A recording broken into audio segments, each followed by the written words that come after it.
This podcast is a 98 Studios production. Today's the day, baby. Today's the day. Today's the day. Today's the motherfucking day. Today is the day. Today's the day. Today is the day. Today's the day. What up, everybody? Welcome back to Today's the Day with Zack Andersen. We still have Mr. Kelton Higgins here for part 2. We just left you guys on a cliffhanger last episode. So if you haven't listened to part 1 to hear Kelton's story, go listen to it. It's awesome. It's perfect. And for all of you guys that listened last week and you've been waiting for this to come out, we got all the answers for you. So I'm gonna update everyone where we left off last week. So you just got through serving your mission, your LDS mission, 2 years, Mexico. Had a great experience. It was lit. It was fun. Pretty unorthodox, but a blast. So fun. Reality starts to sink in. Everyone's talking about what they're going to do when you get home, and you realize you don't have a damn clue, and you don't have a dollar to your name. Yeah. You've got a girl you're planning to marry. You have no way to pay for it. And you say a little prayer to God. You're like, hey, homie, help me out. I need somebody to believe in me. I need a mentor. Yeah. I need like a path in life. I need some clarity, right? Yeah. So boom, we drop back in there. You're getting home from what goes on right when you get home, right? You were dating Liza back in high school, who's now your wife, right? Yeah. What's the situation when you get home? Is she already back from her mission waiting for you? Like what's... She was on her mission. Okay. So 6 weeks, just put my head down, try to learn. I had one guy in my ward, and he was, dude, super, super wealthy. So I was like, okay, maybe I could, and he was like a homie too. So I was like, I'm going to go ask him, questions, whatever. Went and talked to him, and he did like the insurance stuff. So he's like, hey, listen, you can come work with me right out the gates. He's like, you can come work with me, and I'll pay you to just study and get licensed to do insurance. And I'm like, sweet, right? So he pays me, hourly to just study. Like, I'm not even kidding. 3 weeks go by, and I guess like no one fails the test. I failed the test. Hell yeah. By one question. Perfect. And I was like, you have to get 80%. I got 78%. I was just like, oh my, like unbelievable, right? Yeah. Was I studying? I don't know. Kind of. It was like really hard to study, right? Yeah. It's like impossible. So I actually kind of went into that test like winging it a little bit. I felt bad. I went to his office. I was like, hey, like I failed it, man. And he was just the biggest homie. He's like, it's okay. And I was like, dude, should I do this? Should I not do this? And he's just like, are you like wanting to do it like long term? He's like, should I reinvest into you? He's like, I just spent a like, lot of money on you and you failed. I'm like, and he's just so cool. I'm like, listen, dude, like I'm probably not even worth it. Like, I don't know if I'm gonna do insurance. I don't know. And he's just like, dude, no worries at all. Still like just like a good friend or whatever. And then I had my cousin-in-law. Cousin-in-law. He was like kind of a big head at like this like freight company. And so I was like, hey, could I get a job? And so that's when I started like really working. It was the graveyard shift kind of. And then I could go in there like a little bit earlier. So I would just call truckers and I would just be like, hey, are you to point A? And they're just like chewing me out. And then I'm like, can you tell me when you're at point B? And I'd log it, right? Mm-hmm. And then at that point, I took a loan out from my brother to go pay for school because I had no money. Okay.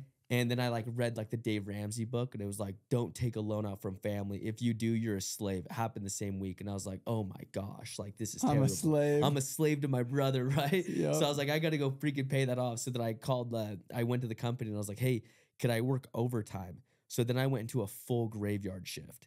And so it was like 4 o'clock until like 6 o'clock, 7 o'clock the next morning. I'd clock in like 55, 60 hours. Mm-hmm.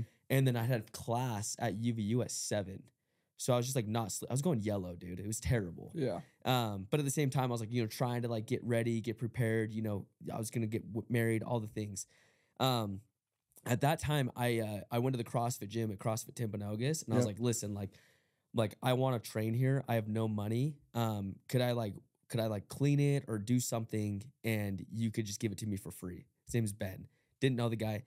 He's like, yeah, are you like good at fixing stuff? I'm the worst at fixing stuff, but I'm absolutely the best at fixing stuff, right? He's like, okay. So unreal. He had like all these machines that needed fixing, and I'm just like constantly trying to fix them, dude. I'm just like, this is terrible. Like the chain's off, and I sucked at fixing them. He finally was like, don't even worry about it. Like we don't even need those actually. I'm like, okay. And he let me train there. I hadn't seen my high school buddies for a long time. We went and did a workout, and it was like burpees over the bar. And it was like winner take all, right? And you're just like kind of like these are ex-football guys, and we're like, okay, do it. So we started going burpees over the bar, and we're just like hucking ourselves, like just like rabbits. And then that day, after that workout, a guy came up and he's like, "Hey, you guys are crazy." And I'm like, "No, dude, I just didn't want to lose to homeboy. I haven't seen him in a while." And he's like, "Have you guys like ever considered knocking doors?" And I was like, "What? Like, no, dude. Like, what the hell?" Like, and I was like, but then I was like, "What is it?" He's like, "Yeah, I own this company. It's pest control. We knock doors. You guys could make a ton of money." And I'm like, I was like so closed off, right? And that was like my Which first. is so interesting because you're in such a spot where it's like, dude, that's like that.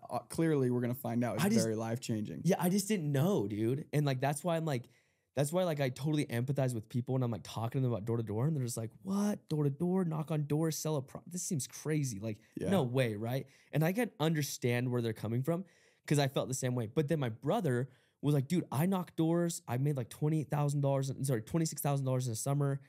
And I was like, $26,000 in a summer, right?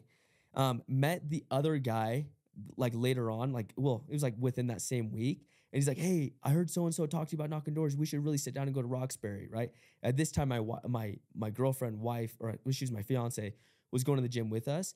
And she's like, hit me. She's like, "Yeah, we're going to go sit down. It's, we have no money and it's a free Roxbury." And I'm like, "Oh yeah, you're right, right?" So it's like, Liza's a unit. Oh, Pause so for a second. sick. Shout out Liza. I love Liza. Liza Gangster, dude. She is one of the coolest humans I've ever met. Such when a I first homie. met you guys, I liked her more than I liked you, to be honest. Always. I still might like her more. I mean, dude, all my friends are better friends with my wife no, than they dude, are she's with me. just the coolest. She's amazing. So we'll talk about her in a minute, but Cool. I had to shout her out. Keep So going. we're sitting there, right? And they're just like going through it, and they're like, "Dude, you could make all this money.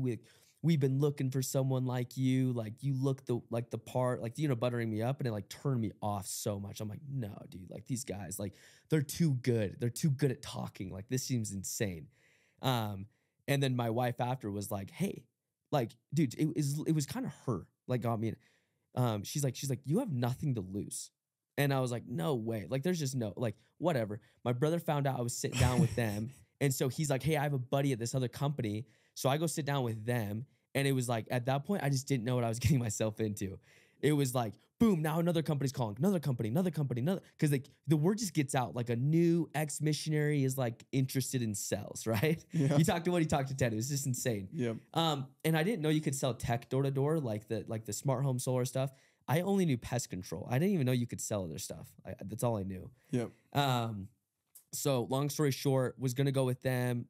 I'll kind of fast track that whole part. The decision-making process was the what if scenario. Okay. So we were like, not gonna do it for like, actually like, it was me like being like, no, like there's gonna be something else. Like I don't need to go knock doors. Like there's no, what if I suck? Like I just felt like I wasn't gonna be that good at it, whatever. Just so stubborn. Dude, so stubborn. And then I like had that aha moment where I'm like, wait, I thought I like asked for like a mentor and someone to teach me something. Didn't understand that it like sales is what you need to be taught. Like I didn't understand that. Yeah. I thought it was like maybe like I thought it was gonna be like something with computers, dude. I remember like being on YouTube and like downloading like this free course of like how to like understand IT computers. No, I could not. Swear. You I thought doing that's what it something was. in IT would make the world stop.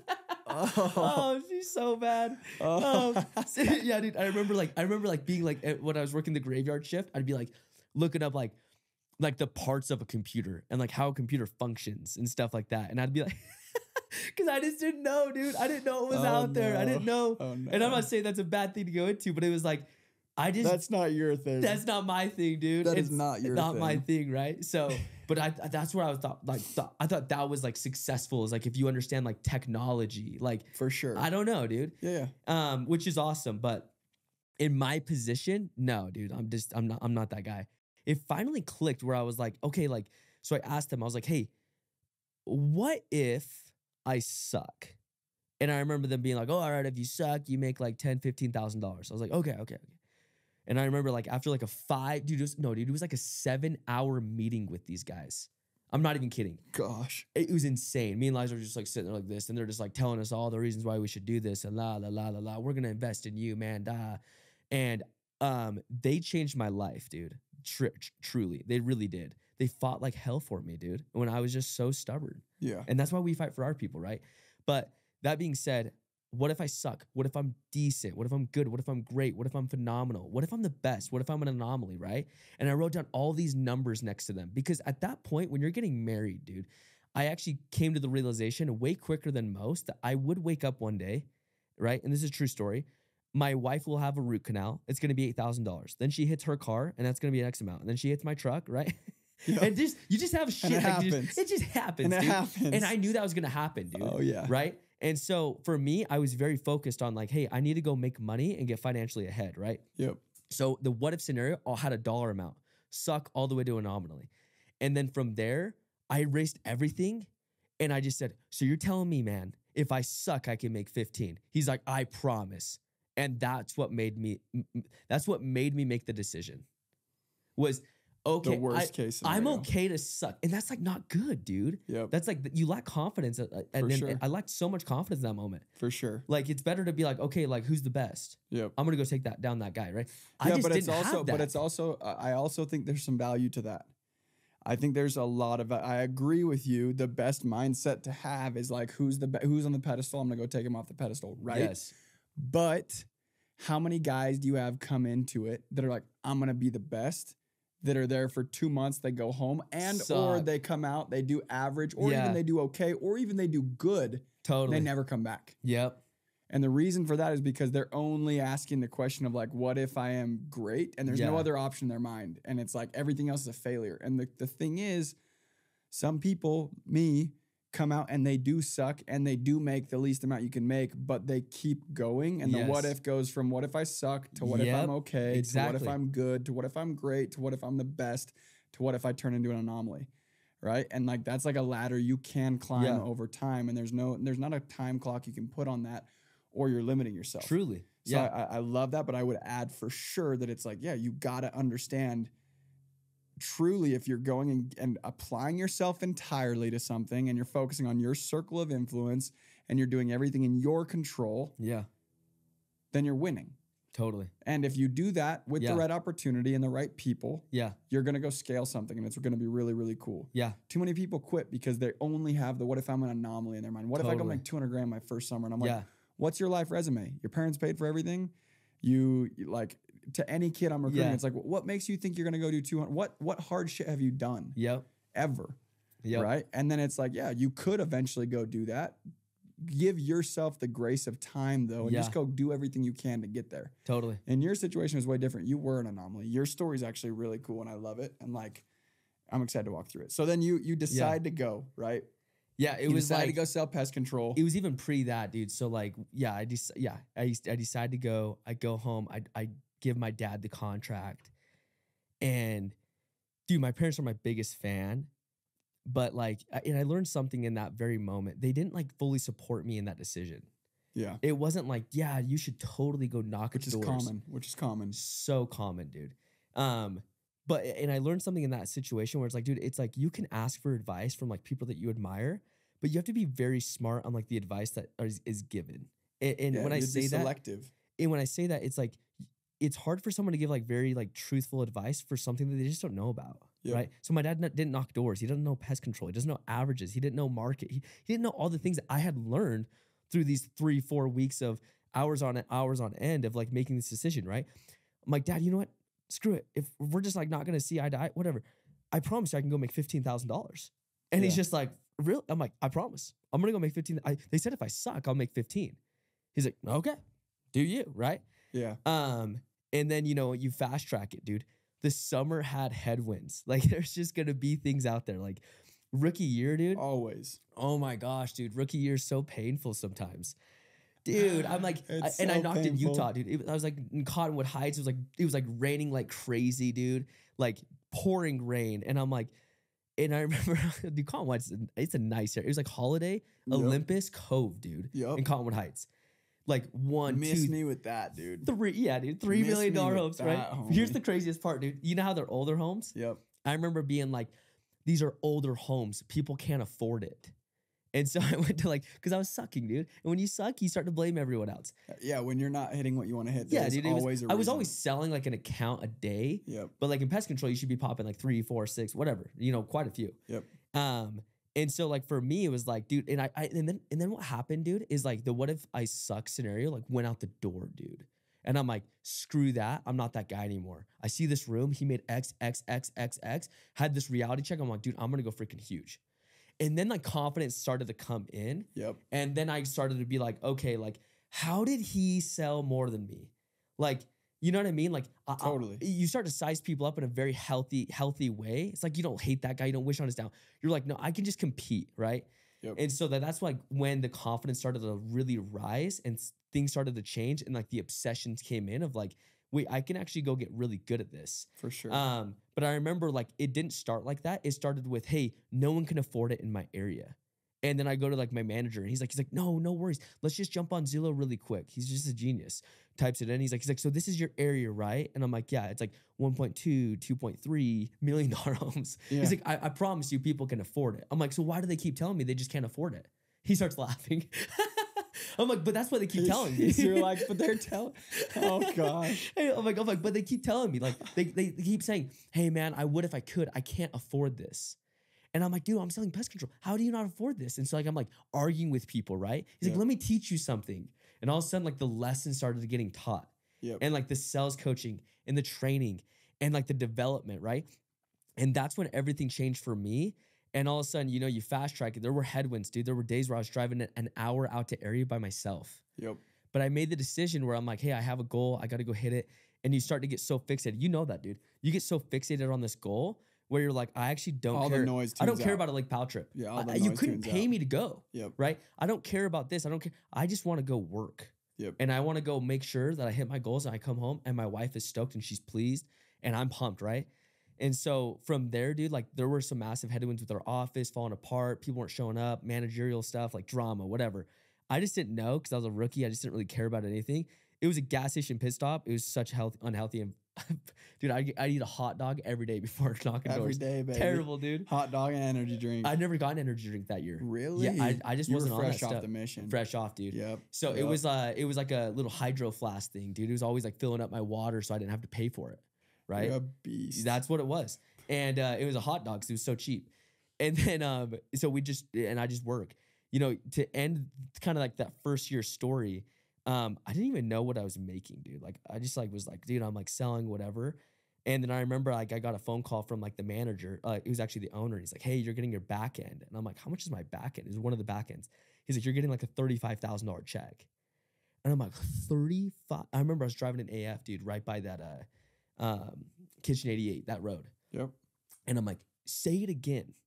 You know what I mean? 35. Say it again. I'm like losing my mind.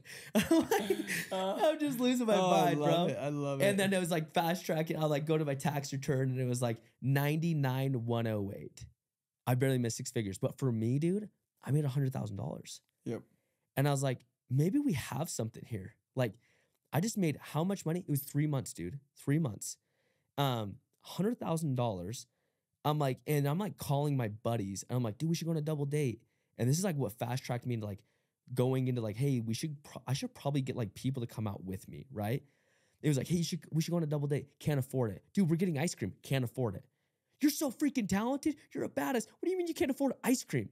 And then I found like there's a real problem. People just don't have money at a young age. Yep. And then I was like, that's just even not if you have necessary. money, life's just so expensive. Like that. Yeah. Yeah. It's The just not world's a necessary. crazy time. It's not even appropriate. Like, you don't even have to go through that. So that was like my whole pitch. I'm like, dude, you don't have to go through that. What do you mean? You should literally come do what I just did. Really? What do you, like, tell me about it, right? And then from there, I had a mentor after that season. He had headwinds in that first year with the owner and everything else. And this mentor came over to my house, dude. He's like, I believe in you. I think that we can go do something very special. And I'm like, dude, I can't knock in Utah again, man. That was painful. It's so hard. I didn't like it, dude. It was hard. Like, Yep. you know what I mean? Like, I'm missing the rodeo that's an hour away. Like, because Yep. I'm knocking doors, right? Yep. I'm missing the family party and it's 45 minutes away and I'm FaceTiming like my grandparents. Hey, what's up? I'm like about to knock a door. Why am I not there, right? But I made the decision I can't go. Yep. So I just didn't want to battle that anymore. And also I just wanted to try something new. So it was like, hey, and so like our whole thing was like, hey, I'm down to recommit, but I can't knock in Utah. So it was like, hey, we're gonna go open up the Philly office. And that guy right there, my mentor, changed everything as far as my skill set and like my belief to go and do business and like develop leaders and just like have influence, really. Yeah. Dude, I'm not kidding. I would spend 70, 80 hours a week with this guy. And he was always teaching me. Dude, I credit him so much as far as like what I can like, I feel like I can go do now. Yep. For sure. And so like he put so much time and energy. And it was what's super cool about this story, man, is I didn't have a choice but to like go and be successful at this job. Like I just didn't have a choice. Yep. It was like, hey, you go open up the Philly office. You need 50 recruits, signed, confirmed housing by Christmas. If you don't do that, you're knocking in Utah. And I already committed that I would knock the summer. So it was like, I either knock in Utah, I'm not going to quit. So I either knock in Utah or I knock in Philly with recruits and the dream and the did, and we're growing and all the things, right? And it was such a cool thing because little did that owner know that like that is what fast tracked everything for me. I didn't have a choice but to lead. I didn't have a choice but to work. I didn't have a choice because it was like, hey, you either do it or you just kind of like crumble. Yep. And that's how I saw it, right? And so for me, I just started blowing people up. And I was like, hey, and then my mentor at the time like was so phenomenal at making sure people could see the opportunity through. For sure. So dude, 2.5 months later, fast track it. We had like 60 recruits.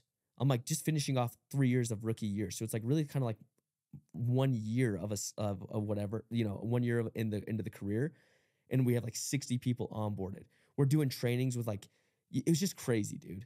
Like trying to like give out shirts. Like we didn't know what we were doing, but people were coming. Yeah. We had like some headwinds with the business. I won't even go into that. Like for our expectation was like things just weren't set up how they should have been, whatever. So some things went down. And we communicated like, hey, we got to go see a B, C, and D option. We reached out to CBOT. I don't know if you know this. My, kind of like my mentor at the time, he reached out to CBOT and was like, hey, like we're thinking about starting our own pest control company. Like, would you be interested in like funding it? And he's like, from the answer that I recall, it was like, hey, I could do that, but what you should really do is come sit down with Todd. And so that was like the first introduction to Vivint. At that point, we sat down with Todd, Bodie, Casey, Brad, different leaders. And I remember like, with my mentor at the time, it was like, we were like sitting there and it was like super fun. And I was like, hey, and we're like, after like we took a break in the meeting. And I was like, hey, do you mind if we use the restroom? And we're like, we're going piss in the bathroom. And I'm like, we're not coming here, are we? Because I had a really good feeling about it. And I just like wanted to see where he was at. And he's like, no, but isn't this so fun? And I was like, this is so fun. And I was like, kind of like, what the hell? Like, I thought we were like, this is like going really well. Like these guys are like the top dogs. Like this is the future, right? You fast track a couple meetings later and all of a sudden it was like, dude, we need to go to Vivint. Yep. Like we're going to go dominate. Like we're going to go crush this space. Yeah. And so that was like my first like pivotal, like very, very, very uncomfortable change in like my door-to-door career was then coming to Vivint. Exactly. And dude, when you came on the scene, it was like, bro, this kid went and built it. I mean, just so anyone understands, building a team of 60 people, it took me 4 years, right? Like I was almost that size the year you came. Actually, no, I was probably 40. You probably had 45 reps. Yeah, you had a big group. Probably had 45 reps. So we weren't even close to as big as you. And I remember when you came on the scene, it's like, oh yeah, dude, he's just starting. Like, and I'm like, what the hell? And then you came over and it was honestly like really competitive in a good way. Like I said, the intro to the last episode, dude, you're like a role model and a massive like rival of mine in a really good way. It's a super, and I love it. Like it's pushed me a ton already. But yeah, you came onto the scene. I'm curious how that change was coming to Vivint, because then the rest of your story from your career and like the end of your career at Vivint, which we'll talk about as much as you want. And then going into where we're both at right now. Again, we're partners again, fast forward 5 years, right? Yeah. But we're partners at Vivint. You come on the scene and you guys come over and just dominate. Like you guys came over and did what people take 5 years to go build and do your first year there. Yeah. And I was like, what the fuck? We barely beat you that first year. I don't know if you remember that. I remember because you beat me the year after. Barely. And I was like, dude, I've been doing this shit for 4 years. Like how did this kid just come in and how'd they just go smoke us with all rookies? They didn't get any help. Yeah, dude. We started with 52 rookies. It was crazy, dude. It was crazy. And yeah. How was that? How was your experience coming into it? Dude, comical. We show up to Wichita Falls, Texas, and I'm not even kidding. Not one single person. This is what I'm saying. I had no choice, dude. And like, this is like going back to like that like stressful, like almost like, I don't know, like suffering moment of like, you don't know what you don't know until like the future. And they're just, you look back and you're so grateful. We driving out to Wichita Falls, Texas. I'm like listening to The Psychology of Selling book, right? Like someone recommended that. You know the moment, bro. Yeah. And I'm like a pit in my stomach. My wife's just like rooting me on in the car. She's just so pumped. And I'm like, I'm not pumped. Like this is so crazy. We have like scary. We have an army of cars driving out at the same time. We show up. We have the Texas barbecue. I feel like, dude, I'm feeling like homesick. Like I'm just like, it just feels off, right? Yep. I go knock, and I remember like I knocked into like this, like it was like that night. I was like I'm just gonna go get some doors in, whatever. And I knocked in like this super cool military dude.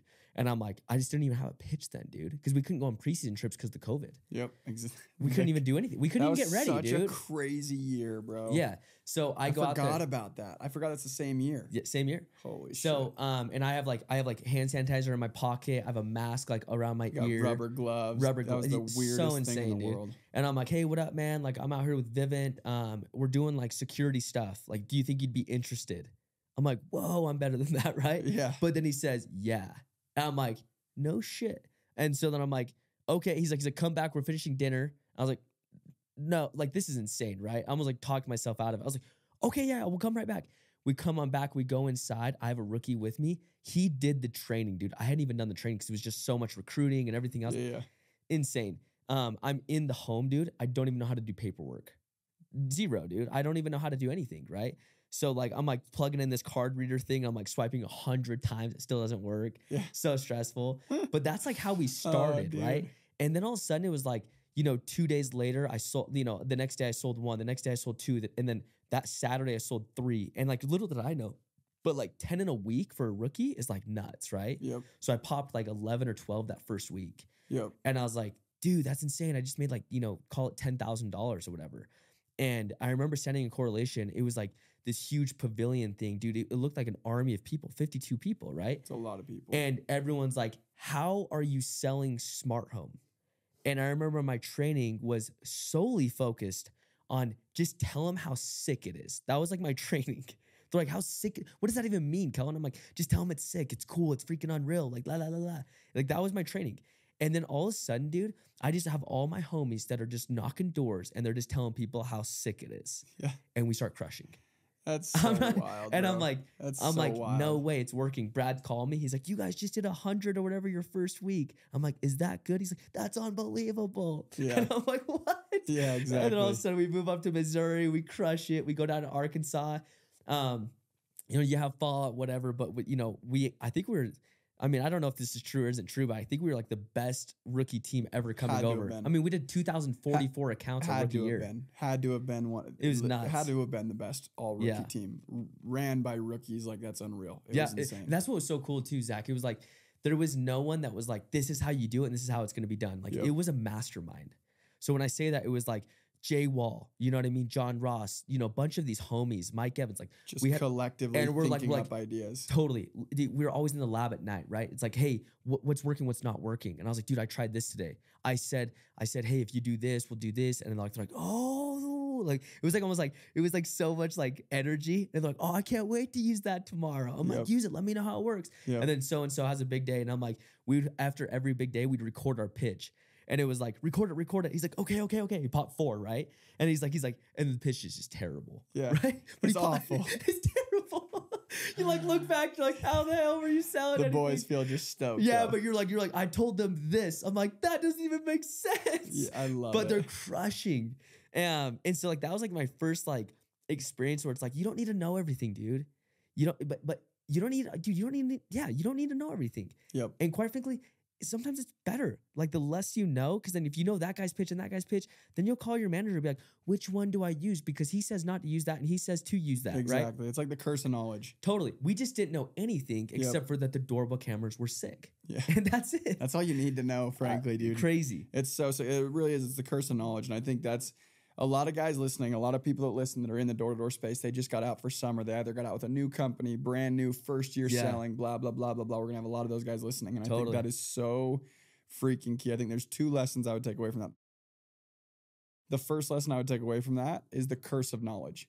The curse of knowledge is debilitating, and complexity is the enemy of production. The more simple you can keep things, the more simple. Sales is truly finding a way to communicate complex things in a simple way. Yeah. I think that's very important. And also it's like, don't go overload yourself with information.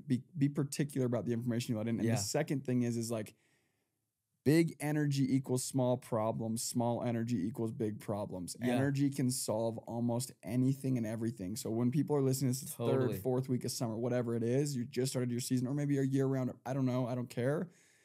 If you think problems are feeling big, and dude, I'm guilty of the same thing. When problems feel big, when me and you were venting, we're like, bro, blah, blah, right? Yeah. Our energy's just shit. Sucks, and then if we're just like, bro, I'm freaking hyped, and the world is falling apart. No one has housing. Nothing's working. Brand new pay scale. Re-knocking for the 6th time. Re-knocking for the 6th time 2 summers ago. Getting put in the worst hood. The company releases a new pay scale midway through the summer. Yeah. But energy's just through the roof. Yeah. It doesn't even matter. Yeah. No one even cares. Pay has been missed 3 weeks. Whatever it is, right? Like you have rookies going home. People are like gutting your team. You had a mutiny. Someone just bailed that was supposed to run an office. But your energy's high. Who gives a shit? No one. You are invincible, and then everyone follows suit. And I think especially if you're a leader, and if you're a rep, don't be an energy sucker. No. And if you're a leader, understand that your energy is contagious. And if you have the biggest energy in the room every time, and don't make it be fake, like legit, go get some freaking energy. At the end of the day, we have so much to be grateful for. Yeah. So much to be stoked for, so much to like be like, okay, dude, a little bit of energy could go make me an extra 10 grand a day because my energy is going to drip into my 25 dudes and they're all going to go sell. Yep. Right? That's enough reason for me to wake up when the sky's falling, everything's going horrible, and it has been throughout my career, to wake up and walk into correlation meeting, punch a hole through the TV, scream at the top of my lungs, smash a bang on my head, and go crazy. Like, and that's contagious. Totally. Energy is literally like, I think it's the life force. And you talked about your first summer and like, energy runs everything. Your mission even. Totally. Dude, energy can make anything enjoyable. Yeah. So I think those are my 2 big takeaways from your start of your career. And your start of your career truly was, you were probably, if not guaranteed, I don't have the data, so I can't say for sure, but like legit, in my experience, I spent 7 years at Vivint. I never saw any rookie team or even any rookie heavy team come close to doing what you guys did. Not even close. Yeah. Not even remotely, not even 50% of what you guys did. Yeah. You guys crushed. And then you guys kept crushing, which for me sometimes was frustrating, but also, again, really energizing. Like it was good to have a competitor because I was kind of like, I was the one putting everyone out, right? Yeah. Like I was like stomping on competition. Crushing. Then you came in and you were in my partnership too. Yeah. And it was like new golden boy. And I was like, oh, I got to go earn my keep. And like, I like it. I actually enjoy that shit sometimes, right? Other times, like, F Kelton, dude, he's such a douche. But dude, and then you just kept dominating. You really did. And like, I don't know if you care to talk about it or if you want to talk about it. The way that it all kind of ended was crazy tragic. And like, like, even though we're big competitors, like, dude, I grew a massive love for you. I know Brad did as well. You're one of Brad's dudes, but it's like, dude, we were like, it was like we were gonna go take over. We had like a pretty clear path to go take over the company. And we were drinking the Kool-Aid, man. We were crushing everything. You were more than me, even. You were more than me. I was the dude. I was the dude to drink it. I was like, you were, dude. And for good reason. For good reason. I think it's really important for good reason because it's so good. Vivint is amazing. It's such a good company. It's such a cool place, such good people. It's like, I love Vivint. I owe everything to Vivint, right? Yep. And then fast forwarding your career, you kept blowing up, you kept dominating. I have a ton of questions about that for the end. Okay. Principles learned, advice to give, so on and so forth. But like getting through your story, first year going dominate, second year, third, and how to go from there. Yeah, second year, dude, same thing, man. Like tons of growth. It was so cool, dude. Like seeing good friends that, you know, at one time weren't interested, didn't want to do it, whatever. You know, specifically like a Justin Wall. Like, you know, he was actually like very stubborn at the beginning.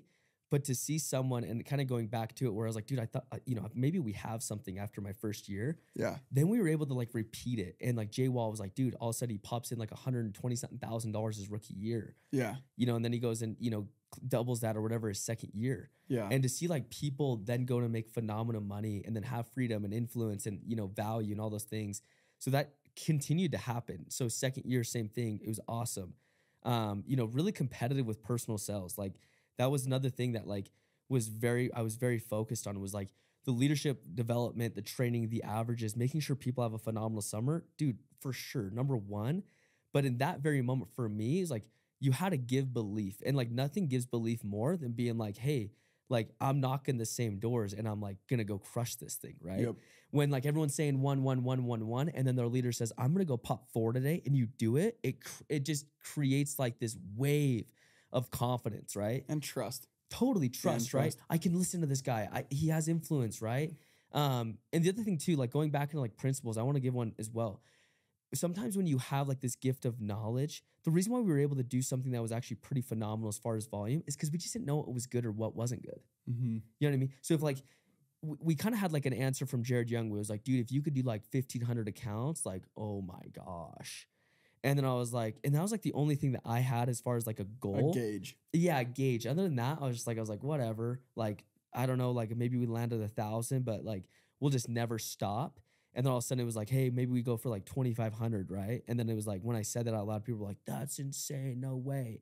We were fortunate to land at, like I said, 2,000, whatever, 50, because we just didn't know what was good. So sometimes you just don't limit yourself because of someone else's successes or failures or averages. Yep. Right? 100%. But at the same time, it's okay to know what's out there. And then from there, be like, okay, I can do better than that. For sure.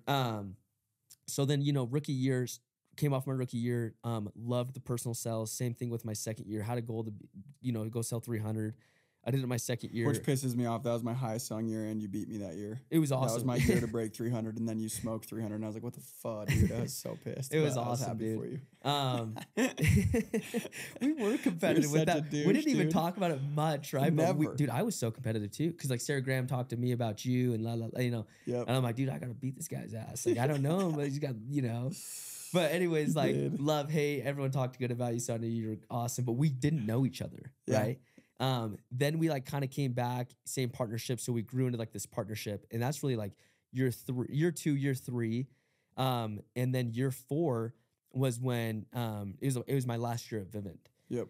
Midsummer, and I'll kind of talk about it briefly a little bit, but same thing, dude. We went out year 4. We were like on track. Oh, bro, you were burying me. That was a deflating summer for me a little bit. But dude, my guys has thugged it out. We had some big misfortunes. Happen. You did, dude. Big ones actually. But yeah, your guys. And you guys were on pace to go. You guys were on pace to go set some like records. It was awesome. It was awesome. Yeah, the growth like never stopped. And then that year, which was year 4, right? This last year. Yep. Was like the first time where I was like, the stars have aligned to go hit like this massive goal. Yep. Like my people are now making like really crazy money. And at this point, me and you were way close. We talked a lot throughout the summer. Yeah, very close. You were like a lifeline for me. You were a big lifeline for me. Like when I would struggle, you were having you tons up, of like, struggle. Yeah, you were going through a lot of different stuff that I wasn't dealing with, right? Yeah.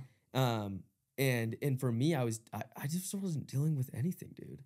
You were just, dude, you guys were ripping. I look back like you were cranking. Like I remember being like not really pumped about my area, but then all of a sudden like I fell in love with it, and like right when I fell in love with it, and like we started like really crushing is when I got the call. Yep. And I'll talk about it briefly a little bit. So yeah, year 4 ended.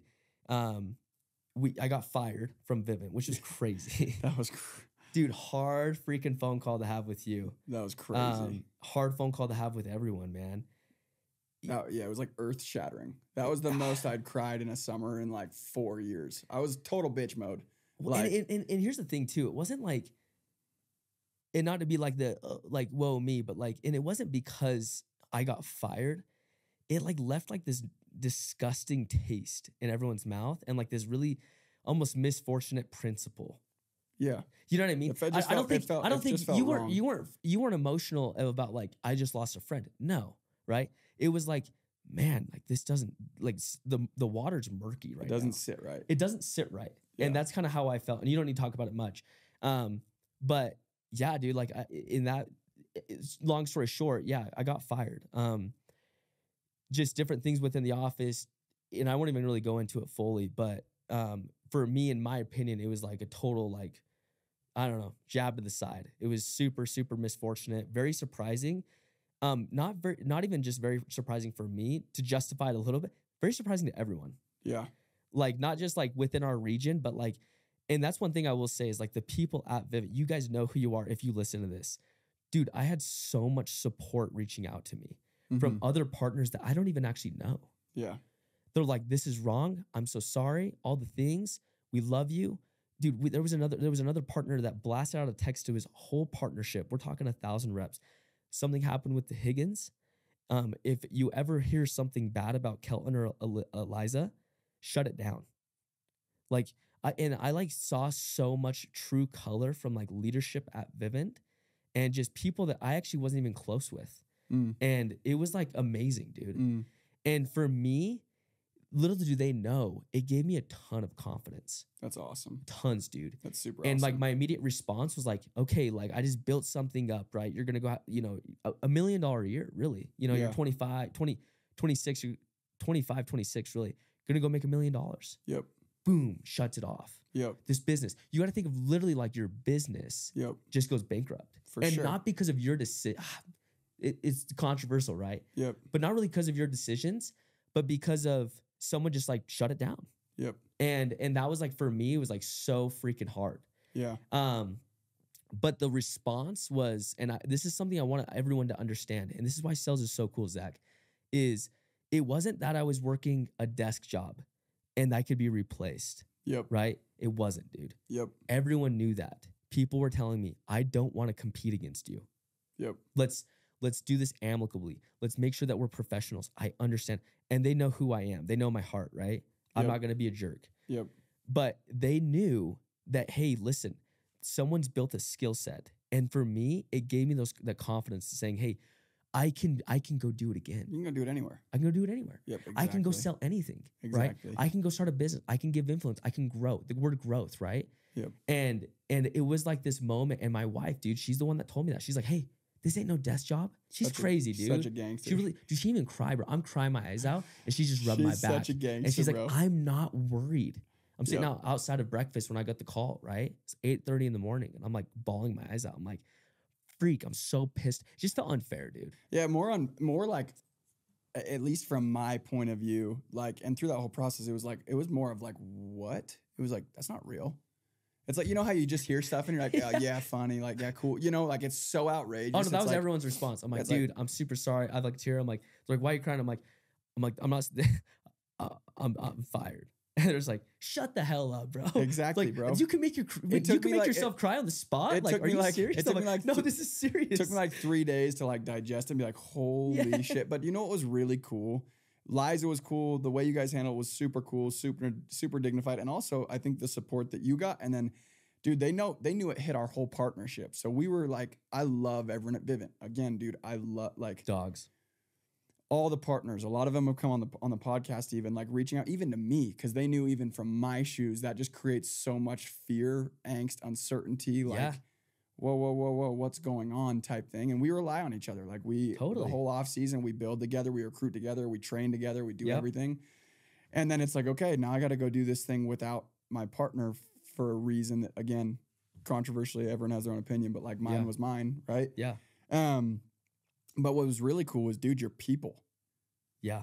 What dogs? Homies, dude. Jay Wall, literally, your people go and just dominate and like turned it into almost like, all right, like we're not like, whatever happens, we're not going down on a downturn. We're going to go crush. And that was cool. And that gave me energy. And I will say this, dude, like Brad is not one to sit on the sidelines, man. Like he's such a valiant dude. If something needs to be said, you know this, dude. Oh, yeah. Even though it sucks hearing it, he'll say it, dude. Yep. He will. He'll stand up. He'll do what's right. And I'll never forget it, man. He called me. He goes, hey, man, as hard as it is to say this and hear this, your problems aren't everyone's problems. That's after we cried and, we're not crybabies, but like, that's after we had that moment of like, shit. Yeah. This is terrible. Yeah. This sucks, right? Yeah. But after that, dude, we came to reality and it's like, dude, you have a choice. Like, your problems are everyone's problems. The number one thing that you need to do, no matter how hard it is to make sure that your people can stay focused and go hit their financial goals. Yeah, 100%. Like the company's done a lot to you. It's done a lot for me. And they did. Yes, dude. Like Yeah, it's a phenomenal organization. Like it really is. And like the people that I was able to work with, dude, they stood to the occasion. They rose to the occasion and they went and freaking dominated. For sure. And yeah, dude, Brad is like the best in so many different scenarios, not just that. And then it got harder even when it was like, dude, we got home from summer, made a full game plan to go dominate, and you just couldn't be part of the equation. That was super tough, and that was just a pill everyone kind of had to get to the point of swallowing, like, we're gonna just do this thing, like, and Kelton can't be here. Like that was super uneasy, but it was like almost a pill you had to swallow to move on. Cause it's like, dude, I built a career here for 7 years and like things ended up changing, right? And had less correlation with this than you'd imagine. But it's like, it was crazy. That was just a crazy freaking time. Like that was just a really weird, and I think you're right. It just created a lot of uneasiness. And then we went and made a full game plan to dominate, went and recouped after summer. As far as me and Brad trying to go make a game plan to dominate without you, and like figuring out, okay, like, are his people in or out? And like, I didn't know. What are they going to, no one knew. You know what I mean? No one knew. And you were obviously, you had to go figure out your opportunity. So you're out here doing this thing totally out, doing your own thing. And it was just super weird. And like, I'm super grateful. Somehow we all ended up being back together. Like, and I love it. And I feel super confident in everyone's decision, but it's like, it just crazy. It was so crazy. And that leads us into, that was just last year. And now fast forward, we're coming up on pre-summer of that summer. Yeah. Right. Yep. And like fast forwarding, the chips ended up like through crazy everything. Like now where we all sit, we're at Sunrun. We're all working together. We're crushing. We have Paul, Leo, Brad. It's super fun. It's really cool to somehow be working together again. And like, dude, it's just awesome. It's going to be a really, really good year, and I'm stoked. So I feel good about it. I'm super stoked. So a few questions for you. Go for it. A lot of questions for you. I guess touching a little bit on that, like, where did you go pull confidence? Because you just started talking about lies, and I kind of want to dive into that for 1 minute, literally. Just like, and I already know the answer, pulling confidence from a lot of people, but like, where do you think she gets like the inner gangster to like thug it out? Dude, I remember like phone calls with you after that. She's like, we're good. Like, we got this. You just go crush Saul. Like, you're going to kill it. Like, it's awesome. Like, we got this shit. And I'm like, what? You got what shit? I'm like, what are you even doing? What shit you got? What do you got? But like superior comp. And I love Liza. Like, I don't even get to tell her enough. I really don't. I love Liza. Where the hell does she get that? Dude, she has like the coolest upbringing ever, man. Like, her family, I mean, she's the youngest of 7, and her brothers are like bad to the bone, like super hardcore dudes. Her sister's like the most outgoing people. Their family is the most outgoing family in the world. Like, I remember like being like, and I'm pretty outgoing or whatever. Yep. Dude, I'd go over like their Sunday dinners, and it was like you had a question on your plate. We're like grown adults, dude. Yeah. And like you have a question on your plate that you're gonna discuss with the group and give like an answer to. And like the whole, dude, you don't even eat. You don't even eat. Yeah. You're just talking. And all of a sudden it's like an argument, and then boom, someone's getting offended. But at the same time, it's like healthy. It's dude. Like, and like there's so much bold opinion, and it's just like, and so like for her, she was like, and like Liza's upbringing is so funny, man. Like her older brother was like a UFC fighter, like bull rider, like dude, he's a hardcore cowboy, right? Yeah. She didn't grow up with a dad. Her dad died when she was 5. And then her mom was absent, working like crazy. So Liza like raised herself. Yeah. She like made her own rules, and like she made good rules. Like for her to be a good person is what I'm saying. So sick. Yeah. Because I knew her my whole life, dude. We were wardies. So she lived right by me, and we were like homies. I'm not even kidding, like more than best friends our whole lives. Yeah. So that was like really weird, like extremely weird for both of us. Yeah. When like we go for our first kiss, and it was like, whoa, that was weird. Let's do it again, right? Yeah. And she's like, cool, let's do it again. And all of a sudden we're making out, whatever. And it's like, cool, like this is fun. Like I actually think I like you, like, and you know, vice versa. And so that's like really what we became like high school sweethearts. But like I say that because I was able to watch her upbringing. And it was like this crazy household. And then you'd walk up the stairs, dude, into her room. And it was like, you know, the movie Matilda? Yep. And her family not being like a bad family, but a phenomenal family, but kind of crazy. Yeah. And then her room's like with lights and pink and nail polish. And she was like this girly girl. But dude, she had like, I mean, dude, this is nuts. She had like 120 pets in her house. Holy shit. Her brother like had a bunch of animals. So like they raised rattlesnakes and had like, dude, they had all this stuff, right? And then you'd walk up to her room, man. It's just like Some this peaceful little clean. I love that. Yeah. And so like she was raised in like this like super like phenomenal, like best family, but like very like out there family. That's amazing. And so it gave her a ton of confidence. I mean, she was the hip girl, dude. She was like, everyone wanted to come to her house for lunch. She was like the pop star. She was so fun. That's where I was at. I was like, dude, like, this is weird. You're my best friend. And I just like have to be around you. Like after baseball practice, I had to go to Liza's house, dude, because she's so fun. Yeah.